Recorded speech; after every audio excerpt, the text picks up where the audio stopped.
Joining us today on The Informed, we've got an all-star lineup as usual. We've got Ryan Smith, the Shadow Minister for Planning for the Liberals. We've got Caroline Council, one of Australia's leading law lawyers and a great advocate for her clients.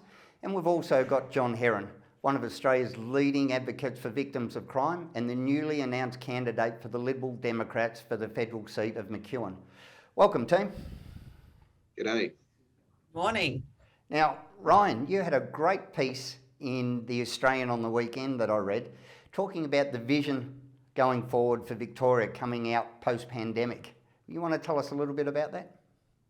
Yeah, look, I think vision from our state leaders have been sorely lacking. I mean, we've been focused on the doom and gloom of the pandemic for the last 2 coming into 3 years, and all we've been heard from the government is how they're going to continue to lock us down. I mean, even the Premier's talking yesterday about, at the end of the month, releasing a roadmap for us to get out of using masks still. I mean, if that's the vision for Victoria from the Labor Party is how we're going to operate without masks, then vision is sorely lacking.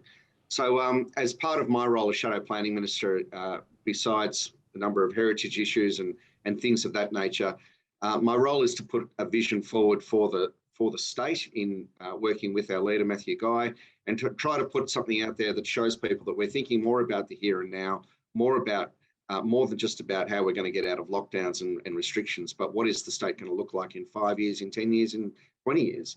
And I think that's important. If you want people to support you, if you want people to come on the ride with you, and you want people to trust you with their future, then you need to articulate it pretty well, I think. Caroline, what do you see going forward for Victoria? Where are we lacking? That's a really good point, because often in Australia, the planning ahead is very short-term limited. So many other countries are looking at 20, 30-year plans. Even something here which was put in the planning, like the Melbourne Metro expansions, etc.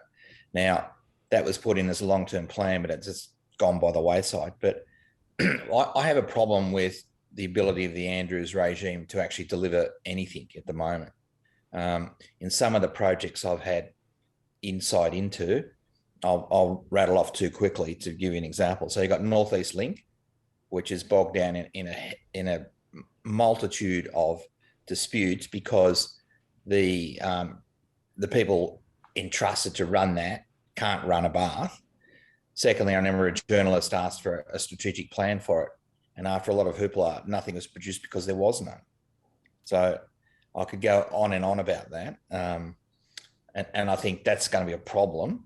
But yes, we need to jump straight into long-term planning like almost any other country.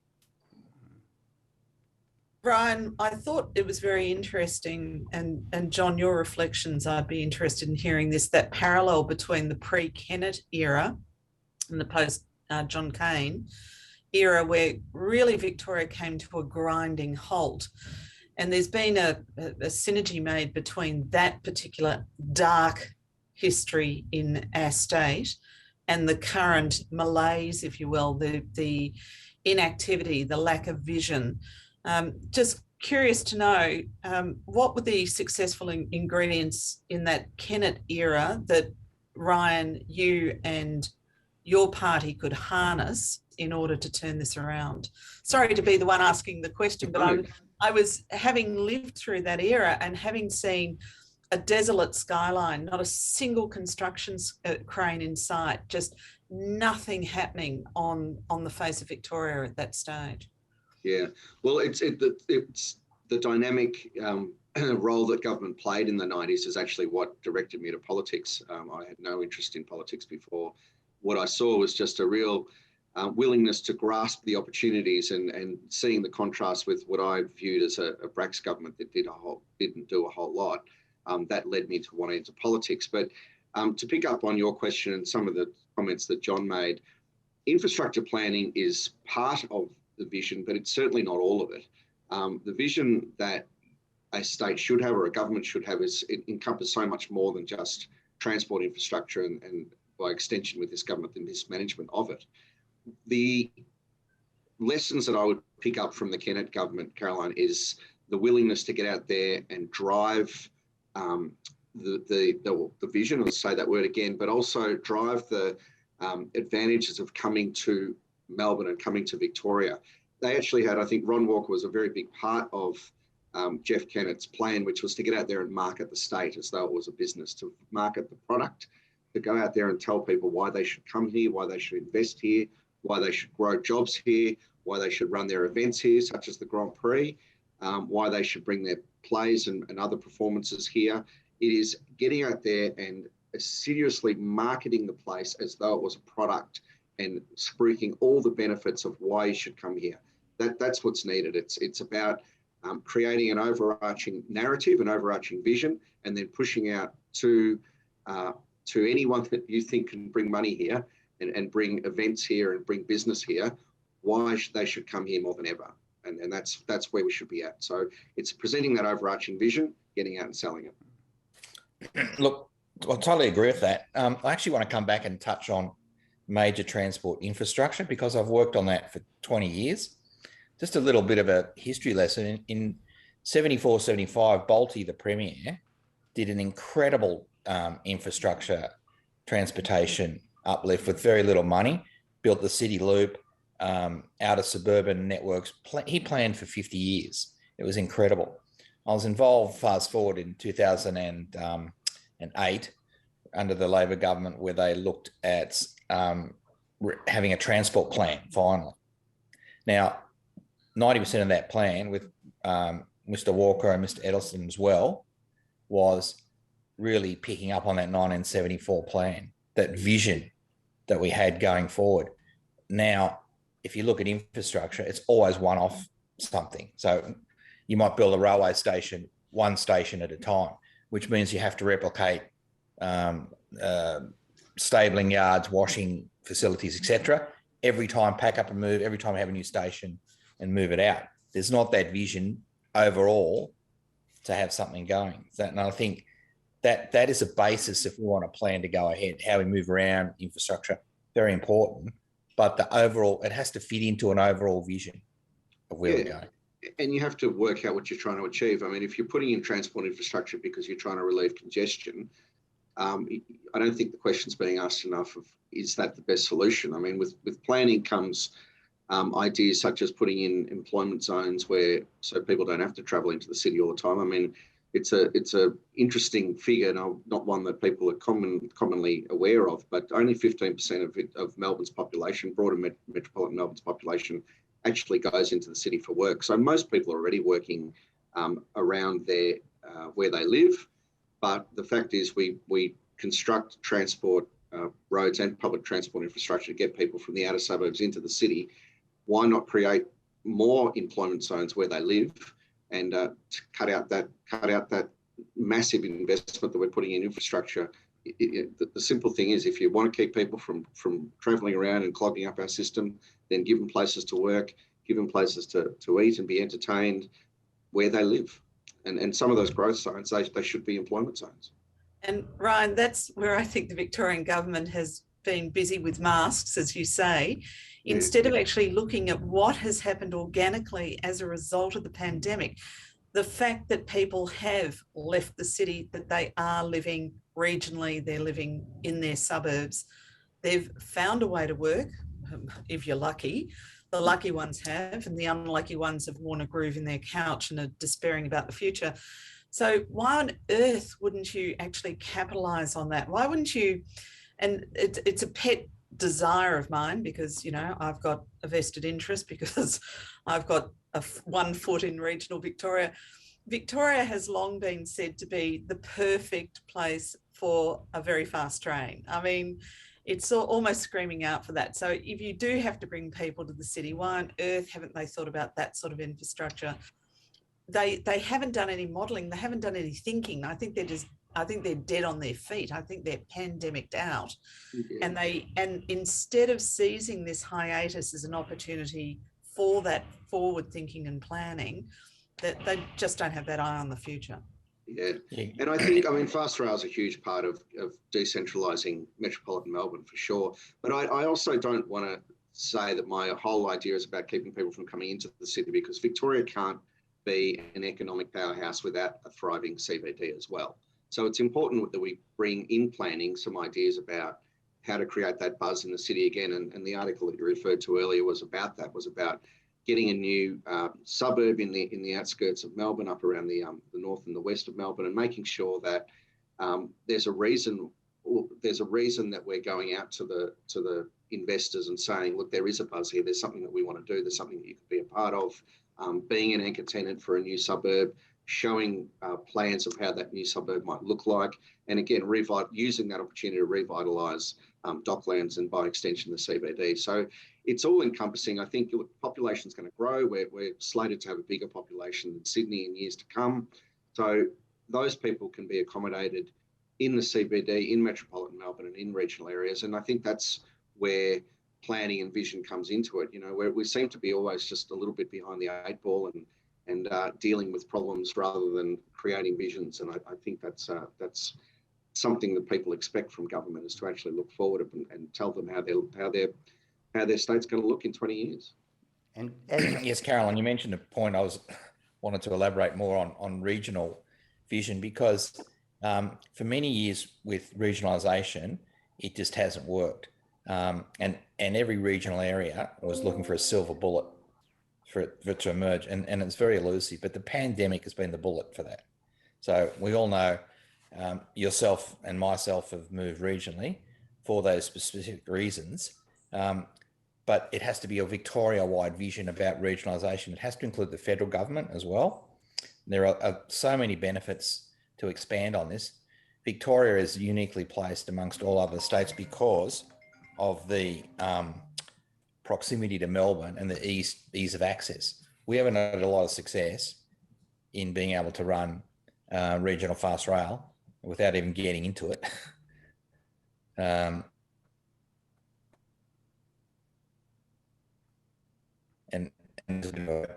regionalisation should be at the very top of that list. And as you mentioned earlier, John, the Andrews government inability to run a bath, as you said, is only one part of it. As we spoke about last week, the Deloitte's report that highlighted Victoria as the worst place to do business. If Andrews government aren't going to run these projects, they should at least set the atmosphere and the stage for other businesses to be able to come in and do their stuff without these hindrances and handbrakes and obstacles that, you know, were identified in this Deloitte's report. You know, the most permits needed, the highest cost per tax dollar, all of these things, they're all barriers that just could be immediately addressed by the Andrews government if they had any foresight or any intention of actually making businesses want to come to Victoria.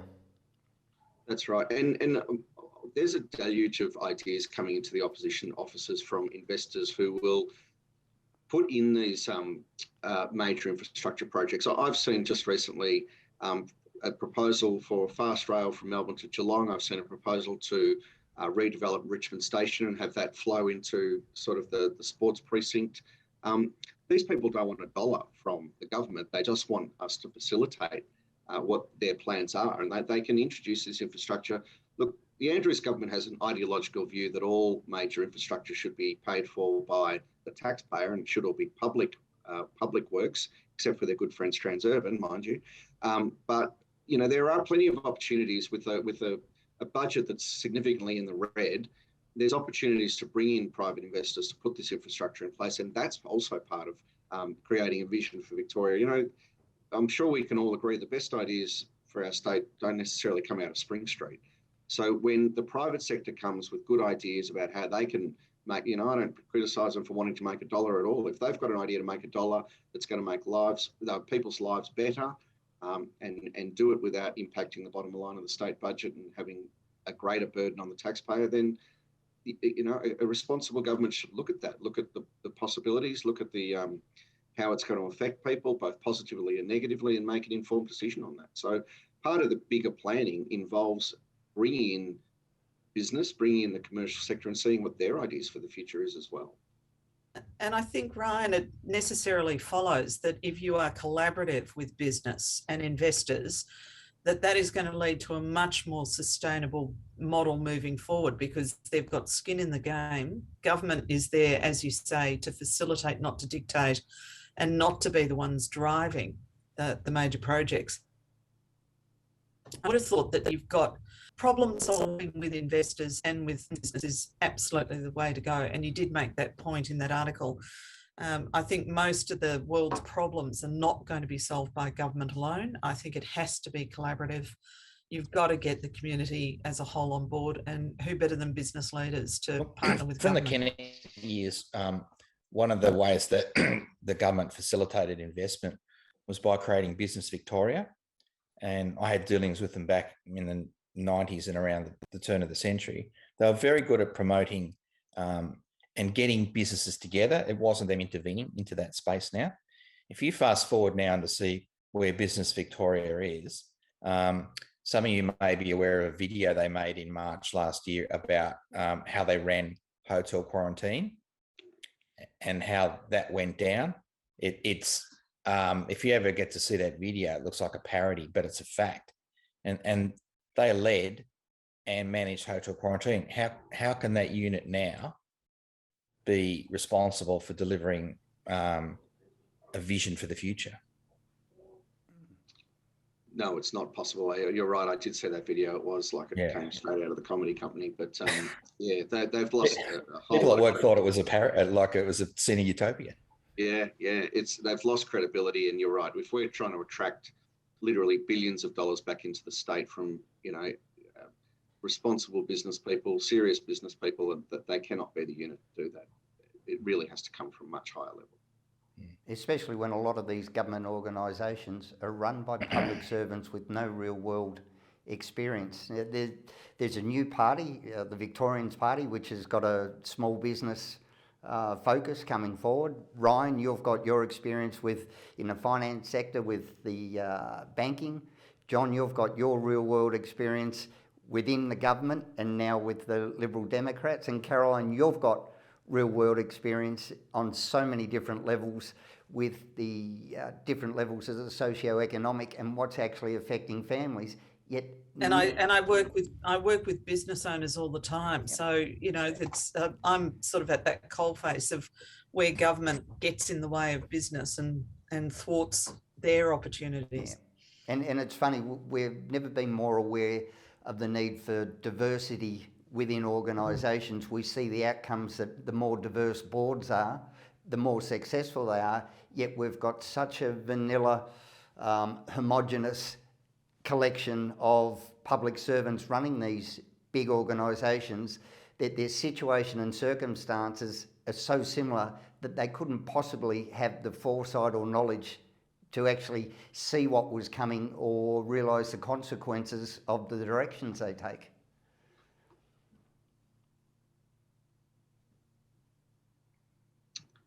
Sorry, you froze up there for a minute for me, Michael. We got the gist, Michael. Yeah, sorry, it was brilliantly said, and it sounded good, so we'll just go with that. I would just say, I'd say this respectfully, particularly John, with you being a member of the Lib Dems, the minor parties also need to do some work around big long-term vision. The Victorian Party and they've got some great ideas about how small business should operate, and I agree with most of it, but getting small business to run well is something that's necessary, but it's not visionary. Mm-hmm. And if I can put it that way, I've read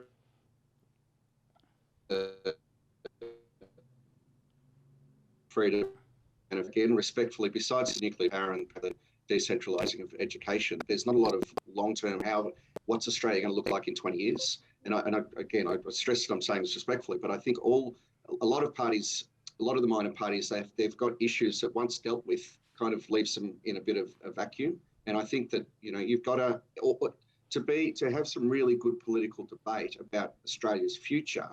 It's not just about fixing the issues that are the here and now. It's about having a conversation with Victorians and more broadly Australians about what each of the separate parties, how they see our country and our state looking like in 20 years. And I think that's the sort of debate that was probably had, post-war with the major parties at the time. But I don't see a lot of that debate from, we've got this growing number of minor parties who are making commentary, and that's all fine. Everyone has their place, and they represent a whole bunch of different people, which is great. That's how a good, healthy democracy should work. But I don't think we've had a big conversation across all of the different parties about the vision for the country for a very long time. I don't disagree, and even in that Liberal Democrat manifesto, there might be issues that I don't agree with. They're a new party, so they're formulating their policy now, and that's the way that they're taking off. They haven't had the benefit of think tanks, focus groups, Ernst & Young, et cetera, doing the work for them and then regurgitating it. Which we don't either, by the way. No, I didn't level that at you, but I've been in the government and I've seen some horror things from those big four, and they're stacked with ex-Labor politicians as well. And so they just go nowhere. I've seen some, I won't get into it, but yes, they're new, but also have to understand that people entering politics now, I've seen the last 6 months, 12 months, starting to, again, what we haven't seen in decades is attract reasonable, and that's a good start, but good people, average people, well-qualified people, not part and parcel of a party apparatchik that is going to rise up. So some of those minor parties, yes, they have one single issue. Let's say if the pandemic lockdowns vanish, then a lot of the oxygen from them would automatically disappear. So they've got nothing going forward. So yeah, they do need to do that across the political spectrum, I might say. Yeah, agreed. All right, team, we need to wind it up there because we've run out of time, but thanks again for your time and great discussion. Thank you. Thanks, Michael. Worth Thanks, having. John, Carolyn. Thank you. Bye. Bye.